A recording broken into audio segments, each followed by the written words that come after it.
Thank you very much. My first guest tonight is a gentleman that I have the highest admiration in the world for because he's doing something that is really unusual in the jazz world, and that is playing solo concerts. But not just that fact alone distinguishes him from a lot of other artists. The fact that he's doing it on solo guitar, which is even more difficult. He's a genius within his own rights. Would you welcome on guitar the talented Joe Pass?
Welcome back, Joe. It's great to have you back on the show. You know, we haven't done this since, I think, a couple of years when we did a show with John Williams. That's right, yeah. And you were discussing then, at that time, the thing about playing, both of you were discussing playing jazz guitar against classical guitar. What I want to talk to you tonight about is something that you've been doing now for quite a while, as we all know in here, and that is the unaccompanied concerts, which I think is very interesting because it demands a certain approach, doesn't it, on guitar? Yeah, it demands, a variety of approaches. It demands establishing a rhythmic pattern, right? You know that, and harmonies, and single note improvising. So you have to sort of put this all together and make it's it work. actually make it work, and it's under an illusion that it's all happening at the same time. That's right. Well, you know, what people don't realize, and I'm sure, you know, I say this meaning that it's a total innocence on their part, is they don't realize what a 2-hour concert really means. In essence, you know, you walk out on some of these stages that become extra large, don't they? Yeah. When you're one alone. They start looking like the Sahara Desert. I can tell you a story. I recently played a concert and had my watch on the amplifier. I played 3 tunes and looked at the watch, and only 6 minutes went by. And I thought to myself, God, I have another 65 minutes or so. The other thing I want to talk to you about was the different requirements as you move through different types of guitar playing. Solo guitar is one. Then, of course, there's the aspect of playing in a group, which we've done many years. Yeah. And the thing about, for instance, phrasing within a group, phrasing, being able to phrase with each member of the group as one, which is very difficult, right? Yeah, also the fact that certain people phrase very similarly, so if you put those kind of people together, you get a good phrasing, or it maybe in other instances it takes a lot of rehearsal or tightness in order to have everything have a unison line sound like one person instead of 3 or 5. That's right. We have a good instance of this, which we're going to show you now, because recently at Festival Hall, there was a concert with the Count Basie Orchestra, and I think we both agree, as most of you probably will, that orchestra breathes as one. And I think you'll have a good instance of hearing this on their rendition of April in Paris.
Basie. That's the band that swings. Well, that's the band that will, if you check back in history, it's always sounded basically, that's a bad pun, that way.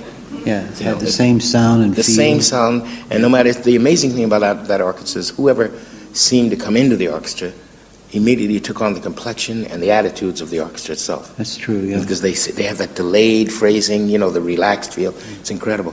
The thing that interested me also, I had the opportunity during the time that the band was appearing at Festival Hall of having a head-to-head talk with Bill Basie over two pianos, and I would like to play that for you now so that you can hear the result of the interview.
You know, Bill and I have spent many, many evenings in many, many concert halls in many, many places of this world, cities of this world, sitting in dressing rooms, talking, I guess as any two pianists would about some of the pitfalls of doing what we do for a living with these two musical giants that we call pianos.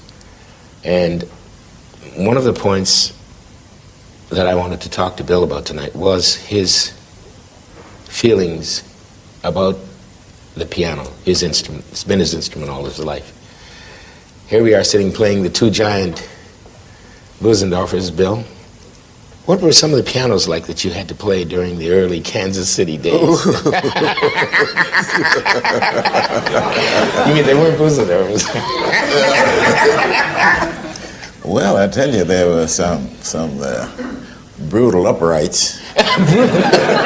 What's a brutal upright? And some of them were real nice, too, you know. Oh, yeah, some of the uprights are great. Believe me. You could get a good sound. And some of them had pedals on them that had little things on them that run. They had some different little string sounds to them, you know, that added a little jazz to them. And there were some nice ones, really, actually. And when they built this monster here, they built it right to, they made it for you. Nobody but you, especially that other thing they got down there on that tricked me on one day. Well, yeah, I was going to mention that. Bill and I played a concert somewhere in Germany, and of course the earlier models of this particular piano were like the one I'm using at the moment. Bill doesn't have it on his. Mine is an earlier model because it has a flap on it that opens because there are extra keys, and and at that time they used to leave the keys, the extra keys, in their normal white and black configuration. Now, of course, on Bill's piano, the one he's using today, they paint those black. Pardon? All soul keys you had over there. All soul keys. Anyway, one night I preceded him on a concert, and I went out and was fairgrounding a little bit, and I was playing double octave things. And these keys actually by themselves, they don't really sound that good.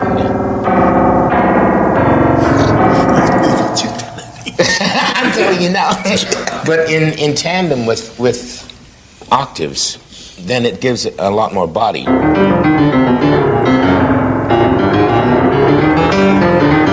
You just had to play that, you know.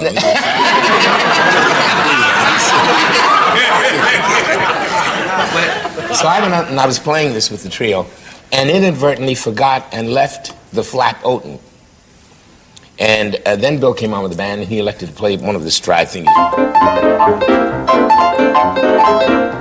I was standing back there, and I heard misses, which he never does. I've never known him to miss that, and it was sounding like you. And I went out, and I looked at Bill, and he had made the mistake of looking down at the keyboard. I had left the flap open, and of course, with the extra notes, it threw his perspective. I was looking for him after. But you know, actually, what do you like in the way of a piano, Bill? What type of piano do you like to? What do you like in the way of a feel? Well, I don't know, just a good feel. I mean, this is a beautiful piano that I'm sitting in front of. Really. Does it affect you? How does it affect your playing? If you, for instance, you're a very speculative player. You are thoughtful. You're very sparse. We all know this because this is the one thing you brought to the jazz world. And if you run into a piano that is very light, let's say, does it have any particular reaction on you? Well, I don't know, Oscar. I don't know how to answer that question really, but it does have a wonderful feeling for me because I do like a light piano. You like a light piano. This is what I meant. You prefer the light action compared to most definitely to the heavyweight action. Believe me. I would like to do to illustrate Bill's touch. I'd like to do a tune that I have to admit that I didn't realize was his composition until about 2 years ago, when we did a performance together. Why don't we do a couple of choruses of Blue and Sentimental? Yeah, that would be nice. Help my ass up anyway.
I wish that tune was as pretty as that introduction you made on there, really.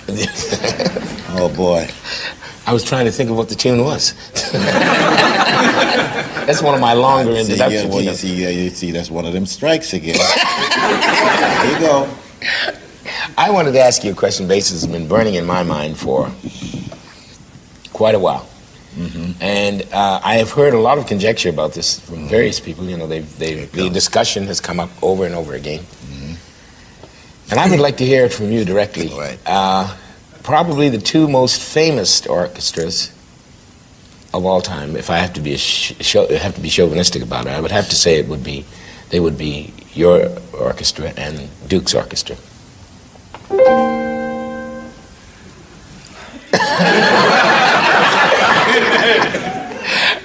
All right. What would you say was the difference? What would your impressions of the difference between the two bands be? Class.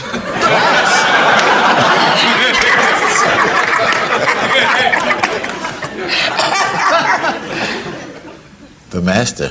He had it. That was the man. That was the man. The bands. He was the boss. You did play together at one point. Yes, we did. Really? I was in the hall. You.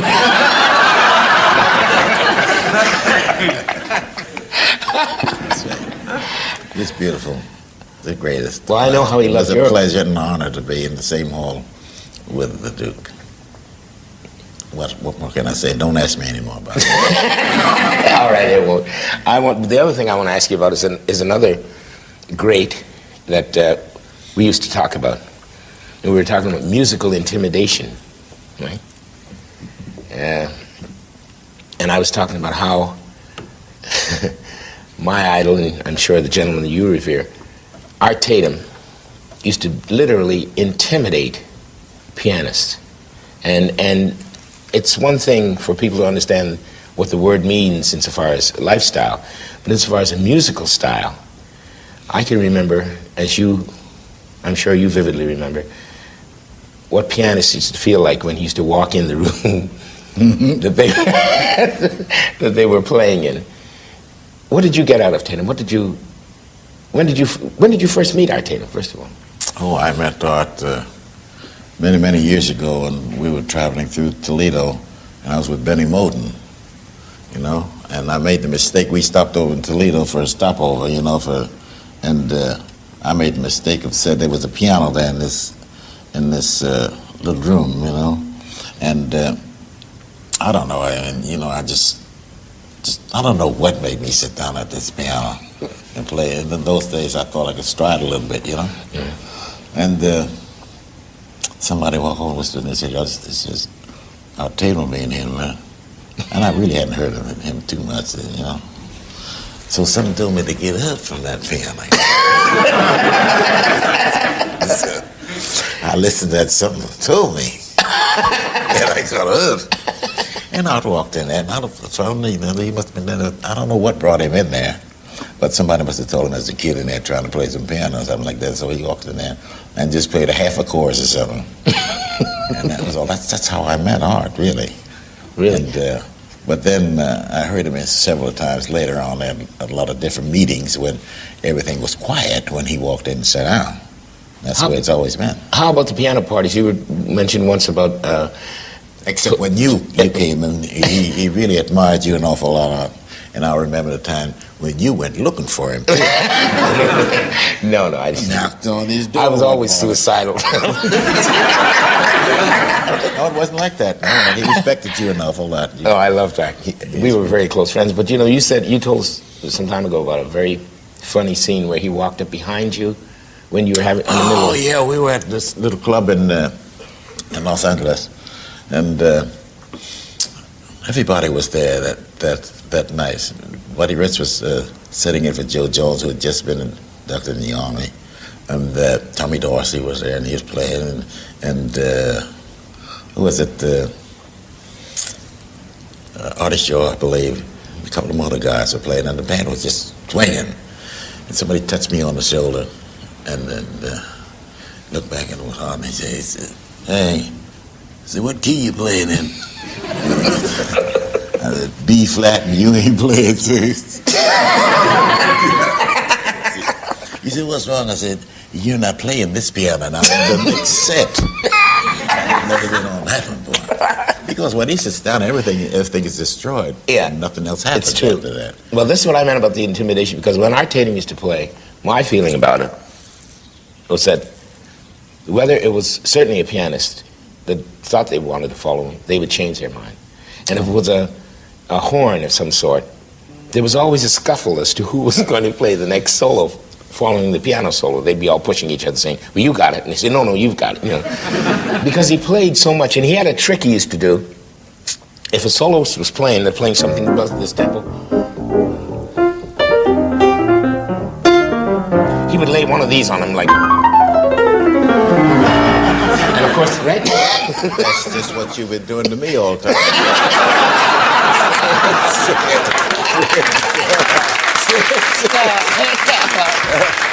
Not over there. But that was one. But I don't think. I think that Art actually did that because he was like kind of a prankster. You know, he loved doing that. He was very much in love with his instrument. We all know that. Yeah, I don't think he could stand any spaces. No. He couldn't stand no space. Now he filled up all the boxes. That's right. Yeah. But the thing that I admired about him was, I remember the intimidation that I suffered when I first met him. And I'm not ashamed to say it. I'm, as a matter of fact, very honored to say it, because he meant a lot to me and still does. And I used to come apart whenever he'd come in, just be destroyed. I'd be playing something and go into that bag and anything. And he took me aside one night and he said, if you have to hate me, if that's what's going to make you get over this, you just have to hate me. You can't just hate somebody, just voluntarily. I can. Yeah. No. You can? I don't believe that.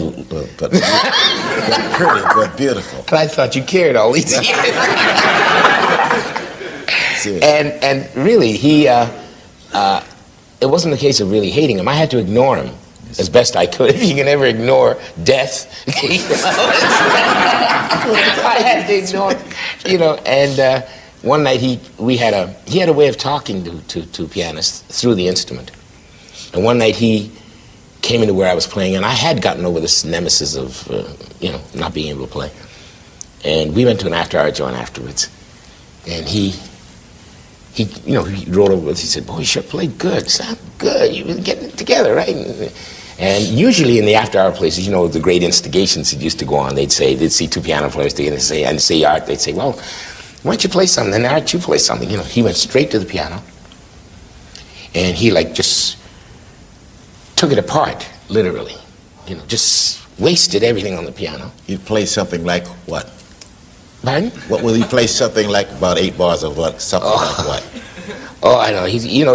I can't really do it because I'm not. Just a little bit, about 8 bars. I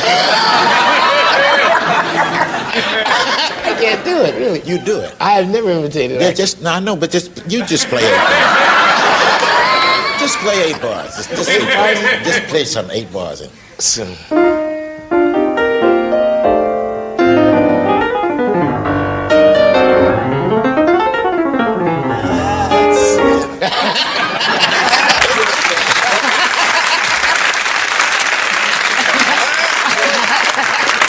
And he went through about 10 minutes of something and just wasted it all. And he came back over and he sat down beside me and he said, when I get through, you can have it. And he was an ego. He was a very proud man. He should have been. And I think that, I don't think there is a pianist today, if they really want to be honest, of that era that wasn't influenced by him. Do you agree?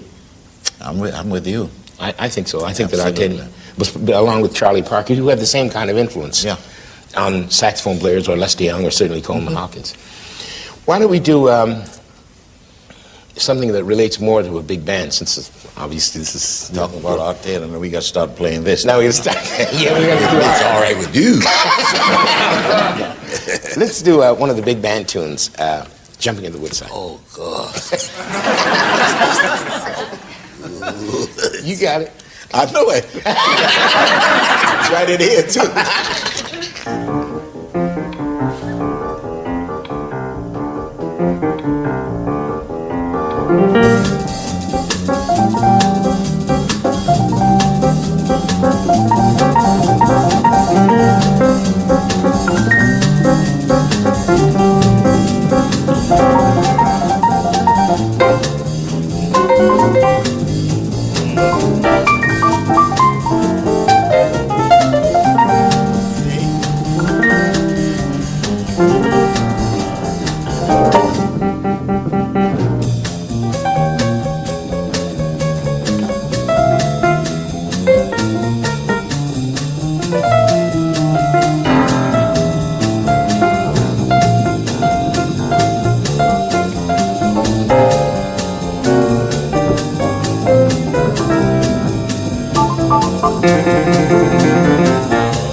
Thank you. We'd like to thank the great Count Basie for visiting with us, and also Joe Pass. And to conclude the evening, Joe is going to help us make a quartet out of the group and join us to do Just Friends.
Stay tuned to BBC4. More Oscar Peterson in an omnibus special next.